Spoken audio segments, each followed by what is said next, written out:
نحمد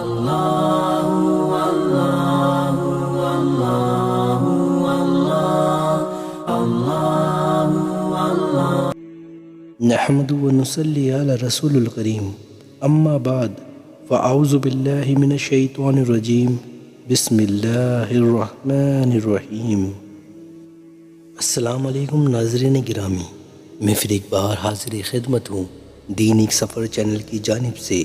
آج کی ہماری ویڈیو کا موضوع حضرت ابراہیم علیہ السلام ہے، تو بنا وقت گوائے ویڈیو شروع کرتے ہیں۔ حضرت ابراہیم علیہ السلام کے والد کا نام ازہر تھا۔ اس زمانے میں نمرود نام کا ایک کافر حکومت کرتا تھا۔ وہ اپنی عوام کے ساتھ انصاف کرتا تھا اور سخی جیسا داتا بنا ہوا تھا۔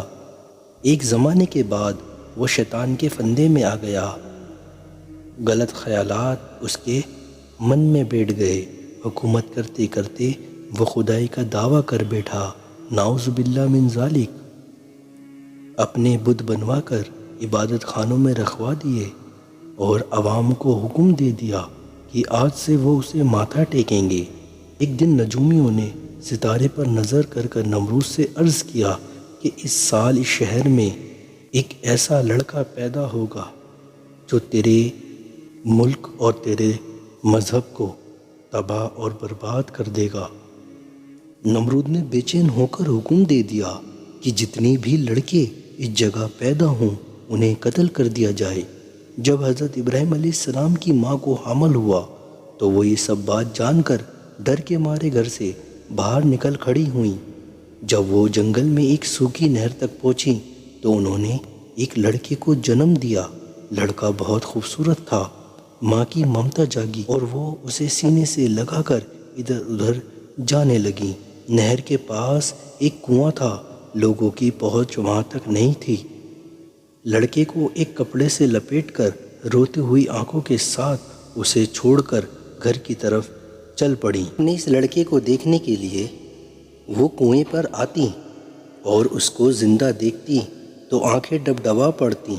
وہ دیکھتی کہ حضرت ابراہیم علیہ السلام ایک انگوٹھے سے دودھ اور دوسرے سے شہد پیتے ہیں اور اصلی حفاظت کرنے والا اللہ کی پناہ میں برابر جی رہا ہے۔ ایسی عجیب حالت کو دیکھ کر وہ دانتوں تلے انگلی دبا لیتی، پھر بچے کو گلے لگاتی، دودھ پلاتی اور روتی ہوئی گھر واپس آ جاتی۔ اس طرح جب فرصت پاتی تو ان کو دودھ پلا کر واپس لوٹ آتی۔ جب کبھی انہیں پہنچنے میں دیر ہو جاتی تو حضرت ابراہیم علیہ السلام انگوٹھے چوس کر اپنا پیٹ بھر لیتے۔ سچ تو یہ ہے کہ ماں کا دودھ پلانا تو صرف ایک بہانہ تھا، ورنہ جس نے پیدا کیا تھا وہی انہیں اپنی نگرانی میں کھلا پلا رہا تھا۔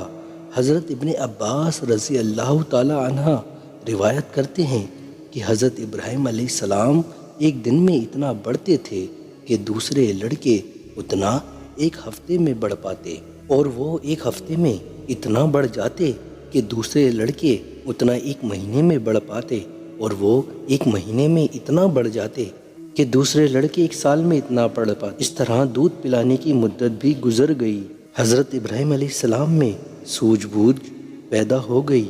ایک دن رات میں ان کی ماں انہیں دیکھنے آئی تو حضرت ابراہیم علیہ السلام نے پوچھا، ماں، اس اندھیرے گھر کے سوا کوئی اور دنیا بھی ہے کیا؟ دشمنوں کے ڈر کی وجہ سے تمہیں یہاں چھپا رکھا ہے۔ ماں نے جواب دیا اور بتایا، یہاں پر تمہیں رکھنے کا مقصد اس کے علاوہ اور کچھ نہیں ہے کہ تمہاری جان بچی رہے، تمہیں اپنی نگرانی میں پالا پوسا جا سکے۔ ویسے اللہ کی بنائی دنیا بہت لمبی چوڑی ہے۔ حضرت ابراہیم نے فرمایا، اب تو مجھے اس کنویں میں آرام نہیں محسوس ہوتا، نہ میں اسے اپنے لائق جگہ سمجھ پاتا ہوں۔ پھر حضرت ابراہیم علیہ السلام کنویں سے باہر نکل آئے، آسمان پر چمکتے ستاروں کو دیکھا اور بولے، یہی میرا رب ہے۔ لیکن جب وہ ڈوب گئے تو فرمایا، میں ڈوبنے والوں کو اپنا رب نہیں بتاتا۔ پھر جب چمکتے چاند پر ان کی نظر پڑی، اس کی چاندنی سے انہیں مزہ آیا تو فرمایا، یہ میرا رب ہے۔ اور میں اسی سے لو لگاؤں گا۔ لیکن جب وہ ڈوب گیا تو اس کا رب ہونے کا یقین بھی ختم ہو گیا۔ جب صبح ہوئی اور سورج کی کرنیں پھیلیں تب بولے، یہ میرا خدا ہے، یہ سب سے بڑا ہے، یہ تو اس کی روشنی اور گرمی بھی ظاہر کرتا ہے۔ لیکن جب سورج بھی ڈوبنے کو ہوا تو حضرت ابراہیم علیہ السلام سوچ میں پڑ گئے اور بولے، علاوہ اس کے خدا کے جو بے مثال اور بے جواب ہے، میں کسی پر یقین نہیں کرتا۔ پھر حضرت ابراہیم علیہ السلام کو ان کی ماں گھر لے آئیں اور تمام باتیں ان کے والد صاحب کو بتائیں۔ اظہر اپنے بیٹے کو دیکھ کر بہت خوش ہوا کرتے تھے۔ انہیں اس بات کی بھی خوشی تھی کہ ان کا بیٹا بچ گیا۔ جب حضرت ابراہیم نے بتوں کو برا کہنا شروع کیا اور ان کے پوجنے والوں پر لعنت بھیجنی شروع کی تو نمرود نے حضرت ابراہیم کو بلایا۔ حضرت ابراہیم علیہ السلام نڈر ہو کر گئے اور قاعدے کے مطابق نمرود کو سجدہ نہیں کیا۔ نمرود نے بہت غصے سے کہا، تو نے مجھے سجدہ کیوں نہیں کیا؟ حضرت ابراہیم علیہ السلام نے کہا، میں پروردگار کے سوا کسی کو سجدہ نہیں کرتا۔ نمرود نے کہا، اچھا تیرا پروردگار کون ہے اور کیا کہتا ہے؟ حضرت ابراہیم علیہ السلام نے جواب دیا، وہ سب کو پیدا کرنے والا ہے اور وہی مارتا ہے اور وہی جلاتا ہے۔ نمرود نے کہا، میں بھی مارتا ہوں اور جلا سکتا ہوں، اسی لیے ان سب کا پروردگار ہوں۔ پھر اس نے 2 ایسے قیدیوں کو بلوایا جنہیں سزا کے طور پر قتل کرنے کا حکم تھا۔ ان میں سے ایک قیدی کو اس نے مار دیا اور دوسرے کو آزاد کر دیا۔ پھر اس نے کہا، ہم نے بھی ایک کو جلایا اور ایک کو مار دیا، ہم ہیں پروردگار اور یہی ہے کام ہمارا۔ حضرت ابراہیم علیہ السلام نے کہا، میرا پروردگار سورج کو پورب سے نکالتا ہے، اگر تو سچا ہے تو پشچم کی طرف سے نکال کر دکھا۔ نمرود اور اس کے ساتھی اس جواب سے چپ اور حیران رہ گئے۔ بہت سے لوگ اس معاملے کو دیکھ کر مسلمان ہوئے۔ ایک دن حضرت ابراہیم نے اظہر سے پوچھا، اے باپ، یہ کیسی مورتیں ہیں جنہیں تم پوجا کرتے ہو اور رات دن ان کے آگے سجدہ کرتے ہو؟ اظہر نے کہا، یہ ہمارے خدا ہیں۔ حضرت ابراہیم نے فرمایا، کیا تم ان کی پوجا کرتے ہو جن کے نہ کان ہیں نہ آنکھیں اور جو نہ تمہیں فائدہ پہنچا سکتی ہیں اور نہ نقصان؟ اظہر نے لاجواب ہو کر کہا، اگر تو ہمارے خداؤں کو نہیں مانے گا تو سزا پائے گا اور تجھ پر پتھر برسائے جائیں گے۔ اس کے بعد حضرت ابراہیم نے کہا کہ میں نے پکا ارادہ کر لیا کہ میں لوگوں کو بتاؤں گا کہ بتوں کو لوگوں کی نہ اچھے کی خبر ہے اور نہ برے کی، اور انہیں پوجنے سے کسی کو کچھ فائدہ نہیں ہوگا۔ نمرود کی قوم کی عادت تھی کہ جب عید کا دن آتا تو ہر آدمی اچھا لباس پہنتا تھا اور عمدہ عمدہ کھانے پکا کر بتوں کے سامنے رکھ دیتا تھا اور عیدگاہ چلا جاتا تھا۔ ادھر سے جب لوٹ کر آتا تھا تو اس کھانے کو اگلے سال کے لیے زیادہ روزی ہونے کا سبب جانا جاتا تھا۔ جب عید کا دن آیا تو سب نے حضرت ابراہیم علیہ السلام کو ساتھ چلنے کو کہا۔ حضرت ابراہیم نے ستاروں کی طرف دیکھ کر کہا، میں بیمار ہوں اس لیے تمہارے ساتھ نہیں چل سکتا، اور دل میں کہا، تمہارے بتوں کے ساتھ فریب کروں گا اور ان کی بے عزتی کروں گا۔ جب سب لوگ تہہ خانے کو خالی کر کر عیدگاہ پہنچے تو حضرت ابراہیم ایک وہاں پہنچے اور بتوں سے مذاق میں کہا، ایسے اچھا کھانا تم کھاتے کیوں نہیں؟ یہ بت بھلا کیا بولتے اور کیا جواب دیتے؟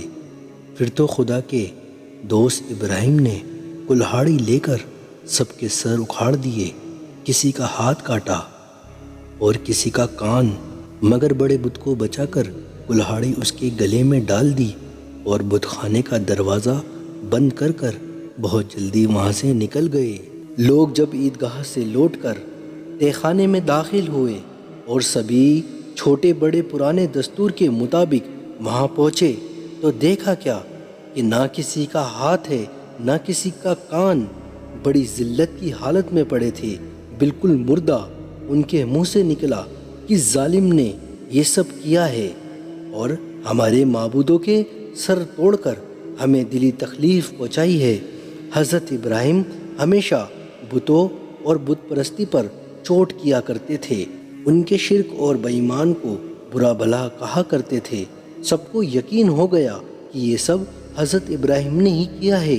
سب غصے میں آئے اور ایک راہ ہو کر حضرت ابراہیم کو قتل کرنے کے لیے نکلے اور نمرود کے پاس پہنچے اور نمرود کے پاس پہنچ کر فریاد کی، ابراہیم نے تہ خانوں میں ہماری حرمت کو برباد کر دیا۔ نمرود نے حضرت ابراہیم کو بلوانے کے لیے آدمیوں کو بھیجا اور بڑے غضب اور غصے کے ساتھ اپنے پاس بلوایا۔ نمرود اور پوری قوم نے کہا، اے ابراہیم، موجود بتوں کے ساتھ یہ برتاؤ کیا تو نے کیا ہے؟ حضرت ابراہیم نے کہا، بڑے بت نے، تم عزت والے بڑے بت سے پوچھ لو، وہ تم سے چھپا نہیں پائے گا، وہی تو تمہارا بڑا معبود ہے، کیا اتنا بھی نہیں بتا پائے گا؟ مشرک اس بات کو سن کر لاجواب ہو کر رہ گئے، انہیں بڑی شرمندگی ہوئی۔ ابراہیم نے کہا، تم تو جانتے ہو کہ یہ بت ہرگز نہیں بولتے، یہ اچھا اور برا اپنے منہ سے کچھ نہیں کہتے۔ حضرت ابراہیم نے فرمایا، ایسے معبودوں کی پوجا کرنے سے کیا ملتا ہے؟ جو ان بے زبانوں کو پوجے وہ تو بڑا ہی جاہل ہے۔ اس سے بہت سے لوگ مسلمان ہوئے اور ایمان لائے۔ نمرود نے جب یہ معاملہ دیکھا تو حکم دیا کہ ابراہیم کو قید کر لیا جائے۔ کافروں نے کہا، ابراہیم کو آگ میں جلایا جائے، اسی طرح ہمارا غصہ ٹھنڈا ہوگا۔ کوہ کے دامن میں 160 گز کا مکان بنایا، ملک کی لڑکیوں کو جمع کر کر اس میں آگ لگائی۔ آگ کے شعلے اتنے بلند تھے کہ اوپر سے پرندہ بھی اڑنے کی ہمت نہ کر سکتا تھا اور نہ کوئی آدمی اس کے نزدیک جا سکتا تھا۔ حضرت ابراہیم کو جب آگ میں ڈالنے کا وقت آیا تو سارے کافر حیران ہو کر رہ گئے کہ حضرت ابراہیم کو آگ میں کس طریقے سے ڈالا جائے۔ تو پھر شیطان نے ان کو سجایا کہ ایک پلنگ بناؤ اور 2-3 کھمبے کھڑے کرو، جھولے کی طرح جھلا کر ابراہیم کو آگ میں ڈال دو اور اس طرح اپنا ارمان پورا کر لو۔ جب حضرت ابراہیم کو توق اور زنجیر میں باندھ کر اس پلنگ پر بٹھایا گیا تو آسمان اور زمین کے فرشتے رو رو کر فریاد کی کہ خداوند، تیرے خالق کے ساتھ یہ کیسا معاملہ کرتے ہیں؟ ہم اس ظلم کو دیکھ کر بہت رنجیدہ ہیں، ہمیں اجازت ہو تو ہم انہیں ابھی چھٹا لیں، اس طرح تیرا دوست دشمنوں سے بچ جائے گا۔ حکم ہوا کہ اگر ابراہیم تم سے مدد چاہتا ہے تو بہتر ہے تم جا کر اس کا ساتھ دو۔ 2 فرشتے ہوا اور پانی کے مقرر تھے۔ حضرت ابراہیم کے پاس گئے اور کہا، اگر آپ حکم دیں تو ہم ہوا اور پانی اس آگ کو پل بھر میں بجھا دیں، لیکن حضرت ابراہیم نے اسے قبول نہیں کیا۔ ان کی حالت دیکھ کر فرشتے بہت رنجیدہ ہوئے۔ جب حضرت ابراہیم پلنگ سے باہر آئے، حضرت جبرائیل فضا سے فوراً حاضر ہوئے اور کہا، کچھ ضرورت ہو تو کہو، میں اس آگ سے ان کافروں کو جلا سکتا ہوں اور تمہیں ان شعلوں سے بچا لوں گا۔ حضرت ابراہیم نے کہا، مجھے تم سے کچھ کام نہیں، جو خدا کی مرضی ہے وہی پوری ہو کر رہے گی۔ جبریل امین نے کہا، پھر خدا سے ہی سوال کرو اور اپنی مصیبت اس سے بیان کرو۔ حضرت ابراہیم نے فرمایا، وہ خدا جانتا ہے میرے کہنے سے کیا حاصل۔ اس طرح جب خدائے بے نیاز نے دیکھا کہ حضرت ابراہیم علیہ السلام توکل کی راہ میں قائم ہیں تو فرمایا، یا نار کونی بردان و سلام علی ابراہیم، اے آگ تو ابراہیم کے لیے ٹھنڈی ہو جا اور سلامتی بن جا۔ حضرت ابن عباس سے نقل ہے، کلام الہی میں لفظ سلام نہ ہوتا تو مارے ٹھنڈ کے ابراہیم کو چین نہ ملتا۔ فرشتوں نے حضرت ابراہیم کا بازو پکڑ کر نہایت آرام سے زمین پر بٹھایا ہی تھا کہ اسی وقت بہشت سے رضوان نے ٹھاٹ دار کپڑے لا کر پہنائے اور ان کے آس پاس 20 گز تک پھول سبز کلیوں سے خوبصورت پھولوں کو سجایا، باغ بنا دیے۔ ایک میٹھا سوتا بھی وہاں جاری ہو گیا۔ حضرت ابراہیم پر خدا کا بڑا فضل ہوا۔ لذیذ کھانا صبح شام پہنچایا کرتے تھے۔ لذیذ کھانا صبح شام آیا کرتا تھا تاکہ میرا پیارا خوشی اور بے فکری کے ساتھ کھائے۔ جب 7 روز اس طرح گزر گئے تو نمرود نے چاہا کہ دیکھیں آگ بجھی یا نہیں۔ نمرود بھی ایک اونچے محل پر چڑھ کر ہمیشہ دیکھتا رہتا تھا۔ اسے ڈر تھا کہ کہیں ابراہیم زندہ نہ رہ جائے۔ اگر رہ گیا تو مجھ پر اور میرے ملک پر بڑی آفت لے آئے گا۔ جب کبھی اپنی دل کی بات اپنے لوگوں سے کہتا تو ساتھ میں دل کی تسلی کے لیے یہ بھی کہہ دیتا کہ اس آگ میں انسان تو کیا، اگر سنگرال کو بھی ڈالا جائے تو وہ بھی پگھل کر بہہ جائے گا۔ ایک دن جب نمرود نے غور سے اپنی محل سے دیکھا ابراہیم کے چاروں طرف گل و ریحان ہیں اور آگ کی لپٹوں کی بجائے باغ بگیچے دکھائی دیے اور ایک میٹھے پانی کا سوتا بھی بہہ رہا ہے اور ہر دم عیش و آرام ہی ہے، تو وہ بہت حیران اور پریشان ہوا۔ بولا، اے ابراہیم، تو ایسے تیز آگ سے کس طرح بچ سکتا ہے، اور یہ سب باغ نعمت کس نے عطا کی؟ حضرت ابراہیم نے فرمایا، یہ تو بے مثال خدا کی قدرت کا ایک چھوٹا سا کرشمہ ہے۔ اس کا فضل اور عنایت تو ایسے ہی ناممکن کام کو ممکن بنا دیتی ہے۔ نمرود بولا، جس کی قدرت کی یہ ادنا نشانی ہے وہ سچ میں بڑا پروردگار ہے۔ حضرت ابراہیم راک کے پہاڑ سے نکل کر باہر تشریف لائے اور نئے سرے سے نمرود کو نصیحت کرنے لگے۔ نمرود نے تھوڑے دن کی مہلت مانگی اور معاملے پر سوچنے کا وعدہ کیا۔ اس نے حامان سے، جو اس کا وزیر تھا، صلاح لی اور اپنے ایمان لانے کا ارادہ ظاہر کیا۔ اس ملعون حامان نے کہا، اتنے زمانے تک تو آپ نے خدائی کی، اب بندگی اختیار کریں گے اور دنیا بھر میں اپنا آپ کو رسوا کرائیں گے۔ جب حضرت ابراہیم نے مہلت گزر جانے کے بعد ایمان لانے کی مانگ کی تو نمرود نے نہایت چاپلوسی اور نرمی سے کہا، ایمان لانا تو میرے لیے بڑا مشکل ہے، مگر ہاں تیرے پروردگار کے لیے ایک بڑی قربانی دینے کے لیے تیار ہوں۔ حضرت ابراہیم نے فرمایا، بغیر ایمان کے کوئی قربانی خدا کے دربار میں قبول نہیں ہوتی۔ نمرود نے 4000 گائیں اور بہت سی بکریاں اور اونٹوں کو ایک بڑے میدان میں قربان کیا، لیکن حامان کی شیطانی کی وجہ سے اس کا ٹھکانہ دوزخ ہی ہوا۔ ہماری آج کی ویڈیو یہیں مکمل ہوتی ہے۔ اگلی ویڈیو میں انشاءاللہ ہم نمرود کی بربادی کے بارے میں بات کریں گے۔ اگر آپ میرے چینل پہ نئے ہیں تو پلیز چینل کو سبسکرائب، ویڈیو کو لائک اور شیئر ضرور کریں۔ تب تک کے لیے اللہ حافظ۔